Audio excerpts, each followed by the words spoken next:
നമസ്കാരം എല്ലാവർക്കും Shirley's micro കിച്ചണിലേക്ക് വീണ്ടും സ്വാഗതം. ഇന്ന് നമ്മൾ പ്രിപ്പയർ ചെയ്യുന്നത് വളരെ ടേസ്റ്റി ആയിട്ടുള്ള ഒരു ബീഫ് ഫ്രൈ ആണ്. ബീഫ് ഫ്രൈ ഇഷ്ടപ്പെടുന്ന ഒരുപാട് ആൾക്കാരുണ്ട്. കാരണം ബീഫ് റോസ്റ്റും ബീഫ് കറിയിലൊക്കെ മസാലകൾ നമുക്കിങ്ങനെ എക്സ്ട്രാ ആണ് അതിൽ നിന്ന് കിട്ടുന്നത്. പക്ഷേ ബീഫ് ഫ്രൈയിൽ അങ്ങനെയല്ല. എല്ലാ മസാലകളും ബീഫ് തന്നെ അങ്ങ് പിടിച്ചെടുത്തിട്ട് നല്ല ഡ്രൈ ആയിട്ട് മൊരിഞ്ഞ് വരുന്ന ബീഫ് ഫ്രൈ ഒരു സംഭവം തന്നെ അല്ലേ. ബീഫ് ഫ്രൈ പ്രിപ്പയർ ചെയ്യാൻ അങ്ങനെ നേരവും കാലമൊന്നുമില്ല. എന്നാലും ക്രിസ്മസ് സമയമൊക്കെ ആവുമ്പോൾ ക്രിസ്മസ് വിരുന്നിന് ബീഫ് ഫ്രൈ ഒരു മസ്റ്റായിട്ടുള്ള ഐറ്റമാണ്.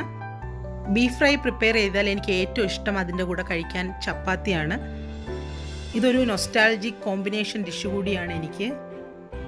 പഠിക്കുന്ന സമയത്തൊക്കെ അമ്മ എനിക്ക് ട്രെയിനിൽ കഴിക്കാൻ ചപ്പാത്തിയും ഈ ബീഫ് ഫ്രൈയും കൂടെ വാഴയിലയിൽ പൊതിഞ്ഞൊരു പൊതി തന്നു വിടാറുണ്ടായിരുന്നു. കൊല്ലത്തുനിന്ന് ട്രെയിൻ കയറിയാൽ എറണാകുളത്തിന് മുമ്പ് എപ്പോഴെങ്കിലും കഴിച്ചാൽ മതി. പക്ഷേ കായംകുളം കഴിയുമ്പോൾ തന്നെ ഞാൻ പൊതി കഴിക്കാറാണ് പതിവ്. ഇനി നമുക്ക് വേഗം ബീഫ് പ്രിപ്പറേഷനിലേക്ക് പോകാം. ഇത് 1/2 കിലോ ബീഫാണ്. ഞാൻ 1/2 കിലോ ബീഫിനാണ് ഇന്ന് ബീഫ് ഫ്രൈ ഉണ്ടാക്കുന്നത്. നിങ്ങൾ 1 കിലോയ്ക്കാണ് പ്രിപ്പയർ ചെയ്യുന്നതെങ്കിൽ നിങ്ങൾ അതിനനുസരിച്ച് നിങ്ങളുടെ ഇൻഗ്രീഡിയൻസിൽ മാറ്റം വരുത്തണം.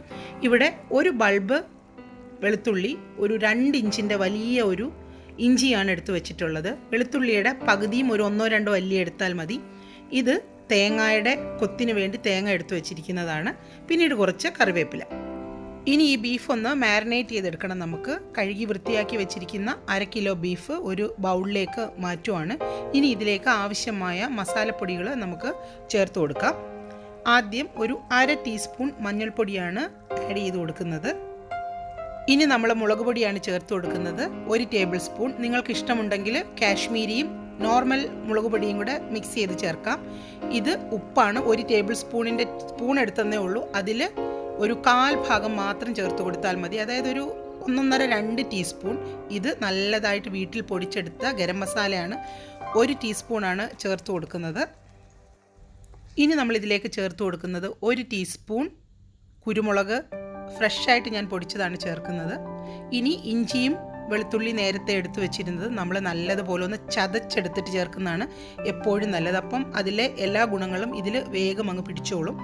ഇനി നമ്മൾ ഇതിലേക്ക് കുറച്ച് ഫ്രഷ് ആയിട്ടുള്ള കറിവേപ്പിലയും കൂടി ചേർത്ത് കൊടുക്കാം.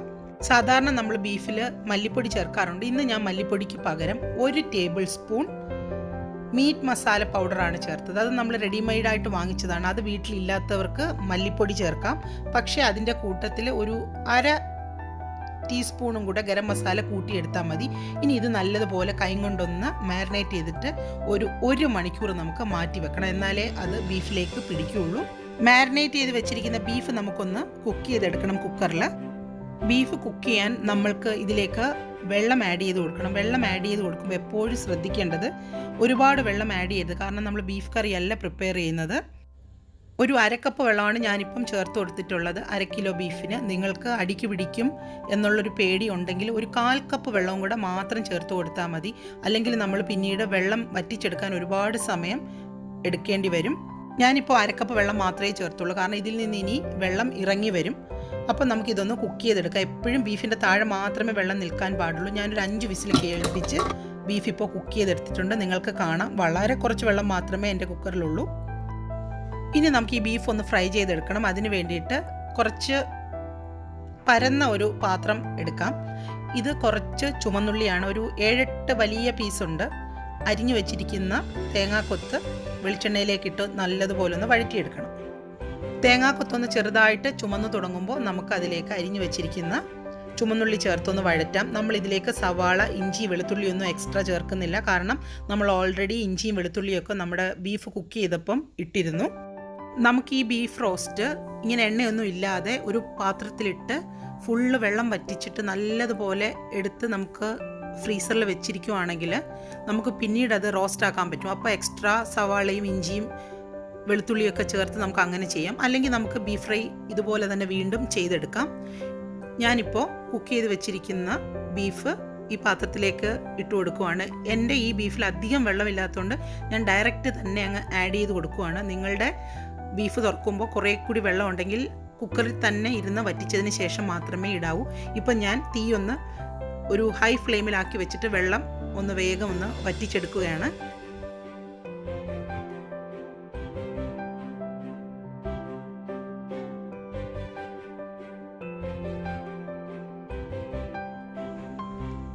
വെള്ളമൊക്കെ ഇപ്പം കുറേശ്ശെ വറ്റി തുടങ്ങിയിട്ടുണ്ട്. ഇനി അതിന് ശേഷം നമ്മളിനി എന്താ ചെയ്യേണ്ടതെന്ന് വെച്ചാൽ ഒരു 1/2 മണിക്കൂറെങ്കിലും ഇത് ഒന്ന് ഫ്രൈ ആയി കിട്ടാനെടുക്കും. അപ്പോൾ ഏറ്റവും കുറഞ്ഞ തീയിൽ നമുക്ക് നമ്മുടെ ബീഫ് ഫ്രൈ ചെയ്തെടുക്കാൻ വെക്കണം.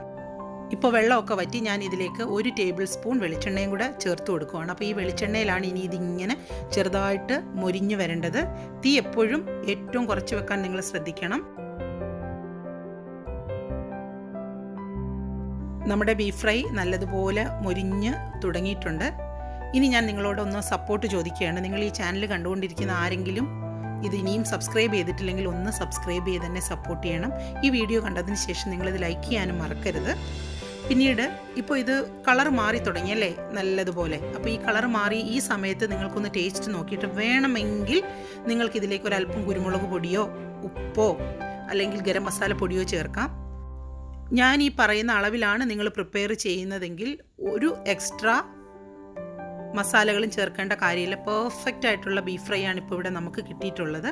അപ്പോൾ നിങ്ങൾക്ക് എല്ലാവർക്കും ഈ ബീഫ് ഫ്രൈ ഇഷ്ടമായി കാണുമെന്നാണ് ഞാൻ പ്രതീക്ഷിക്കുന്നത്. അപ്പോൾ നിങ്ങളിത് പ്രിപ്പയർ ചെയ്ത് നോക്കിയതിന് ശേഷം ഇതിൻ്റെ കമൻസ് ഒന്ന് അറിയിക്കാൻ മറക്കരുത്. വേറൊരു ഡിഷുമായി വരുന്നത് വരെ bye from Shirley's micro kitchen.